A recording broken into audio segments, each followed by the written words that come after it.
SSC 2026-এর শিক্ষার্থীরা তোমরা যারা তোমাদের রেজাল্টটাকে বোর্ড চ্যালেঞ্জের আবেদন করতে চাও, অর্থাৎ তোমাদের মনে হচ্ছে রেজাল্টে ভুল রয়েছে, বোর্ড চ্যালেঞ্জের আবেদন করবে, তোমাদেরকে A to Z জানিয়ে দেবো। কারণ এবার কিন্তু বোর্ড চ্যালেঞ্জ তোমাদের নতুন নিয়মে হবে, অর্থাৎ পূর্ণ নিরীক্ষণের যে আবেদনটা নতুন নিয়মে হবে। তোমাদেরকে এই ভিডিওতে A to Z জানিয়ে দেবো, তাই পুরো ভিডিওটা তোমাদের জন্য। তোমাদের আবেদনের শুরুতে তোমাদের ফোনে থাকা ক্রোম ব্রাউজার যেটা রয়েছে, এই ক্রোম ব্রাউজারে গিয়ে তোমরা এসএসসি রেস্কুটিনি অ্যাপ্লিকেশন 2026 লিখে সার্চ করবে।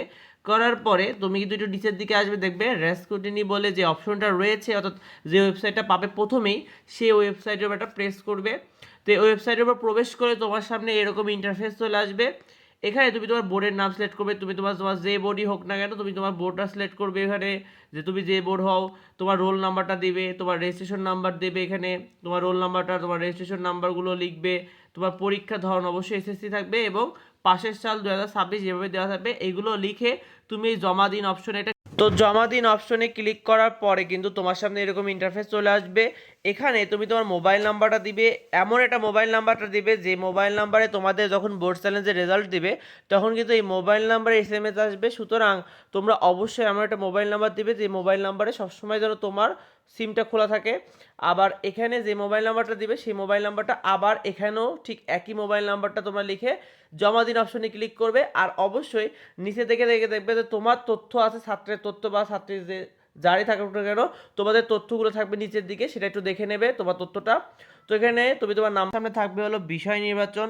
তোমাকে এখানে আবার ঠিক করতে হবে যে তুমি কোন কোন বিষয় আসলে আবেদন করতে চাও। দেখো এখানে তোমার সাবজেক্টে তুমি কোন সাবজেক্টে কত গ্রেড পেয়েছো সেটাও কিন্তু উল্লেখ রয়েছে।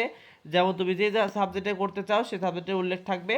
তো তুমি এখানে কি করবে, যেটা তুমি পছন্দ বা যেটা তুমি চাও যে তুমি এটা নির্বাচন করতে চাচ্ছ, তো তুমি দেখো আমি ধরুন বাংলায় ধরো বোর্ড চ্যালেঞ্জ করতে যাচ্ছি, এখানে নির্বাচন অপশনে ক্লিক করলাম। দেখবে নিচের দিকে যে অপশন একদম নিচে চলে যাবে যে নির্বাচিত বিষয় বলে 101 এবং 102 দুইটাতে আবেদন হয়ে গেছে। এরপরে ধরো গণিতে আবেদন করতে হয়, এখানে নির্বাচন করুন অপশনে ক্লিক করলা। দেখো এই যে গণিতের কোড 109 সেটা চলে এসেছে। এভাবে ধরো মনে করো সে ধর্মে নির্বাচন করতে নির্বাচন করলাম, দেখো চলে এসেছে। এবার যদি তোমার এবার দেখো এখানে 101 102 অর্থাৎ বাংলা যেহেতু দুই সাবজেক্ট রয়েছে আর প্রতি পেপারের জন্য 150 টাকা করে নেবে, সেক্ষেত্রে বাংলা প্রথম পত্র এবং দ্বিতীয় পত্র, ইংরেজি প্রথম পত্র এবং দ্বিতীয় পত্র দুইটার জন্য কিন্তু তোমাদের 300 টাকা লাগবে। কারণ এখানে প্রথম পত্র দ্বিতীয় পত্র দুইটা সাবজেক্ট হয়, আর আলাদা করে করার কোনো নিয়ম নেই। আর এখানে 109 রয়েছে যেমন গণিত, এভাবে তুমি করতে পারবে। এখন যদি তোমার মনে হয় যে কোনো সাবজেক্টকে বাদ দিবে, সেক্ষেত্রে তুমি যে ক্রস অপশন রয়েছে, দেখো ক্রস অপশন দিলাম, ধর্মটাকে বাদ দিয়ে দিলাম। এখন এই দুই সাবজেক্টের জন্য তোমাকে আবেদন করতে হবে। আবেদনের জন্য তোমাদের দেখো 450 টাকা লাগবে। এখানে যে ফি প্রদান করুন অপশনে রয়েছে নিচের দিকে, এই ফি প্রদান করুন অপশনে এটা ক্লিক করবে।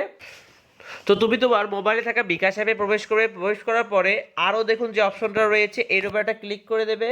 এখানে দেখবে তোমাকে এডুকেশন ফি বলে একটা অপশন রয়েছে, এডুকেশন ফি অপশনের উপর ক্লিক করার পরে এসএসসি 2026 যে রেস্কুইটির যে অপশন রয়েছে এই অপশনটা ক্লিক করে দেবে। এবার তোমাকে তোমার বোর্ডের নামটা সিলেক্ট করবে, তোমার পাশের বছরটা সিলেক্ট করবে।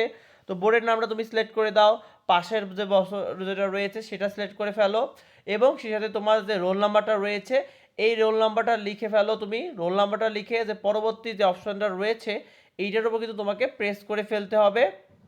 পরবর্তী যে অপশন রয়েছে সেটার উপর প্রেস করে দিলাম শিক্ষার্থী। প্রেস করার পরে তোমার সামনে এরকম থাকবে, তোমার নাম থাকবে, সেই সাথে তোমার টাকার পরিমাণের কথা উল্লেখ থাকবে।